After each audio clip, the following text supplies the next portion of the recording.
જય શ્રી કૃષ્ણ. જય હો, મંગલમય હો. હર હર મહાદેવ. શિવજીની પૂજા અર્ચના, ફૂલો, અભિષેક, નૈવેદ્ય, આરતીનો કશો જ ખર્ચ નથી થતો. એમને વસ્ત્રો નહીં, અલંકાર નહીં, રાજભોગ નહીં જોઈએ, નહીં પરિવાર હોવા છતાંય એમની ચિંતા નહીં. નહીં મમત્વ, નહીં માગણી, નહીં મિત્ર, નહીં ગુરુ. એમનો કોઈ શિષ્ય નથી. એને મૃત્યુનો ડર નથી, આજીવિકાનો અભરખો નથી, માતા પિતા નથી, ભાઈ બહેન નથી. સદાય ચિદાનંદ રૂપ સ્વરૂપ છે. એ નથી કોઈનું પુણ્ય કે પાપ લેતો, નથી એને રાગ દ્વેષ, નથી કોઈ વસ્તુ વ્યક્તિનો લોભ મોહ, એ નથી ભોજનનો સ્વાદ લેતો, કોઈ જ પ્રકારના ભોગ ભોગવવાની એને ઊંડે ઊંડે પણ ઈચ્છા નથી. હા, કોઈ તમન્ના નથી. એ સદાય સાક્ષી રૂપ જ છે અને ચિદાનંદ સ્વરૂપ છે. જ્યારે શિવજીની જાન હિમાલયમાં તરફ જવાની તૈયારી કરી રહી છે, હિમાલય મહારાજને ત્યાં આવી રહી છે, દૂરથી મેનાવતી રાણીએ વિષ્ણુ ભગવાનને જોયા અને રાજી થઈ ગઈ. એને થયું, વાહ, મારી બેટીનો વિવાહ કેટલા સુંદર દેવ સાથે થઈ રહ્યો છે. અરે ખૂબ જ સુંદર છે. આ બધા દેવોમાં આ દેવ બહુ જ સુંદર છે. નારદજી ચોટ્યા. મીનાવતી આ બધું ઉલટું સમજી રહી છે એવું નારદજીને થયું અને ત્યાં તો જાન આંગણે આવી ગઈ. મેનાવતી સોનાનો કળશ લઈને પોખવા આવ્યા. નારદજીએ કહ્યું કે આ બહુ ભયંકર થઈ રહ્યું છે, ચાલ જલ્દી ભાગું. જલ્દી નજીક ગયા ને કાનમાં કહ્યું, માં, તારો દુલ્લો આ નથી, તારો દુલ્લો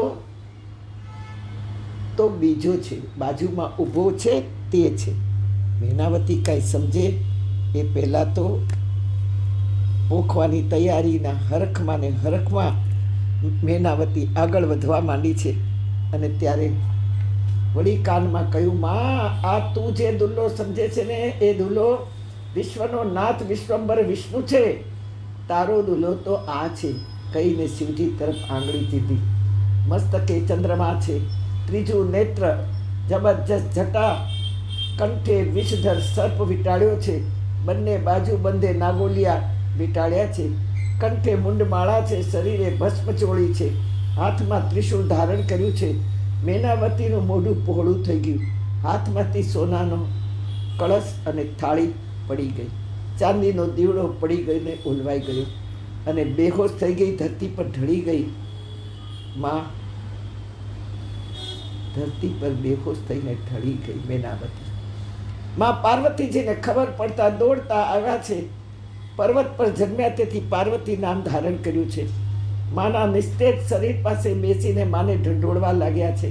પાર્વતીજી કહેવા લાગી છે, માં, ઉઠ, ઉઠ માં, મારું વિવાહનું મુહૂર્ત નીકળી જાય છે. માં, તું સમજે છે તેવો આ તારો દુલ્લો નથી. માં, જગતના ઝેર પચાવનાર સાક્ષાત શિવ છે. માં, જ્ઞાન રાણા છે. માં, મારી સાથે એમનો બ્યાહ કરાવી દે. માં, એ સ્વયં છે. માં, એને માતા નથી, પિતા નથી. માં, એને ભાઈ બહેન ગુરુ નથી, મિત્ર નથી. માં, એ અમર છે. હું એને પરણીને અખંડ સૌભાગ્યવતી બનીશ. માં, એને કદી મૃત્યુ નથી. માં, ઉઠ. માં, મને જલ્દી મારું પાણી ગ્રહણ કરાવ. માં, મારી ઘડીઓ ચાલી જાય છે. માં, ઉઠ. માં, તારા દુલ્હાને ગમે તેવું તું જાણતી નહીં. માં, મારો તારો દુલ્હો કરોડોમાં નહીં, આ વિશ્વનો નાથ છે. માં, સાક્ષાત જ્ઞાન સ્વરૂપ છે. માં, શિવ વગર ઉદ્ધાર નથી. માં, આ દુનિયામાં શિવ વગર કોઈનો ઉદ્ધાર નથી. માં, મને પરણાવી દે.